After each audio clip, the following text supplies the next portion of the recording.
ভাই রে ভাই, নীতা আম্বানি একটা জিনিস $300 মিলিয়ন মালিকের সাথে হাত মিলায় না, তাহলে আমাদের অবস্থাটা বোঝেন।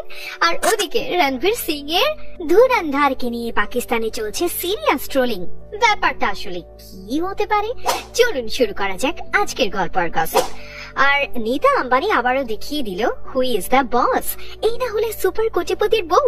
গত সপ্তাহে ছিল স্টার ডিজাইনার মনীষ মালহোত্রার জন্মদিন, আর এই জন্য তিনি একটা 5 স্টার হোটেলে দিয়েছেন হাইফাই পার্টি। সেখানে জাহ্নবী কাপুর, করণ জোহর থেকে শুরু করে গৌরী খান, কৃতি সানন, বরুণ ধাওয়ান পর্যন্ত সবাই এসেছিলেন। তবে সেখানেও হাইলাইট ছিল নীতা আম্বানি। কিন্তু সোশ্যাল মিডিয়ায় ভাইরাল হয়েছে ইন্টারেস্টিং একটা ভিডিও। সেখানে দেখা যায় আম্বানি বসকে দেখেই মনীষ ছুটে এসেছিলেন তাকে রিসিভ করতে, কিন্তু নীতা মনীষের সাথে হ্যান্ডশেক এড়িয়ে যান, আর এটা ধরা পড়ে যায় পাপারাজিদের ক্যামেরায়। এই ঘটনা নিয়ে ফ্যানরা এখন তাকে ভালোই ট্রোল করছে।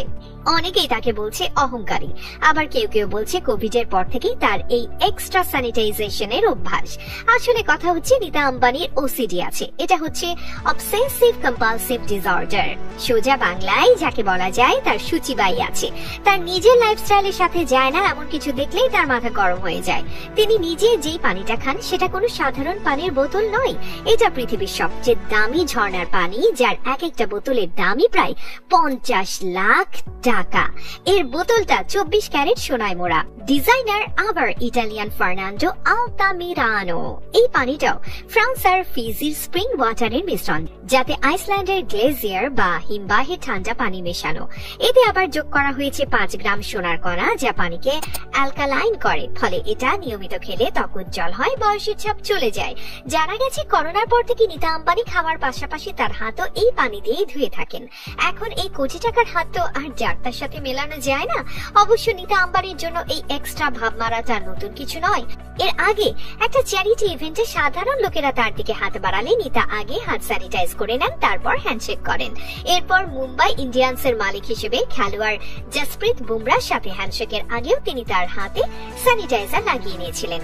আর এবার তো তিনি মনীষ মালহোত্রাকে পুরাই কাট অফ করে দিলেন। আহারে, একেই বলে গজব বেইজ্জতি। ইস।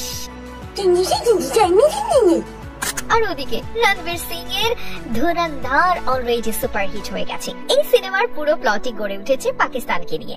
আসলে বলিউড পাকিস্তানকে নিয়ে যে পরিমাণ সিনেমা বানায়, পাকিস্তান নিজেও পাকিস্তানকে নিয়ে এত সিনেমা বানায় না রে ভাই। তাই ধুরন্ধরকে নিয়ে পাকিস্তানিরা ভালোই ফান করছে। যেমন এই সিনেমার হাইলাইট হচ্ছে অক্ষয় খান্না, আর তাকে সেখানে দেখানো হয়েছে এক বেলুচিস্তানের গ্যাংস্টার হিসেবে। তিনি আবার থাকেন হচ্ছে করাচিতে, কিন্তু তার সাথে কারো দেখা হলেই সে আদাব দেয় খাস লখনৌ স্টাইলে। আবার আরেকটা ভাইরাল সিনে তাকে দেখা যাচ্ছে বেলুচি বিয়েতে পাঠান ডান্স দিচ্ছে, তাও আবার আরবি গানের তালে। অক্ষয় নিজেই তার ইনস্টা স্টোরিতে লিখেছে, যখন হিরো ছিলাম তখন তো কেউ আমার সিনেমা দেখতে আসেনি, আর এখন এক সিনেমা দেখে সবাই একেবারে লেজেন্ড বানিয়ে দিয়েছে।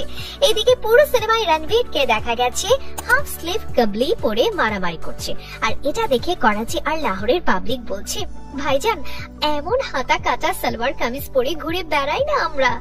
এনিওয়ে, তবে সবচেয়ে মজার ব্যাপার হচ্ছে পাকিস্তানের সবাই পাঞ্জাবি স্টাইলে উর্দু বলছে, অথচ পাকিস্তানের মাত্র 9% মানুষ উর্দুতে কথা বলে।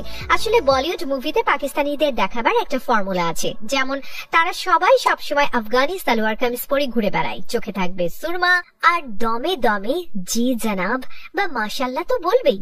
আবার সিনেমার নায়িকা সারা অর্জুনের সাথে রণবীরের বয়সের ডিফারেন্স 20 বছর, আর এটা দেখে পাকিস্তানিরা বলছে আমরা কাজিনদের বিয়ে করেছি কি, কিন্তু তাই বলে এরকম শিশু শিল্পীদের না। এনিওয়ে ফ্রেন্ডস, আপনাদের মধ্যে কে কে অলরেডি ধুরন্ধর দেখে ফেলেছেন জানিয়ে দিন কমেন্ট করে। কথা হচ্ছে আপনার সাথে নেক্সট ভিডিওতে। Take care.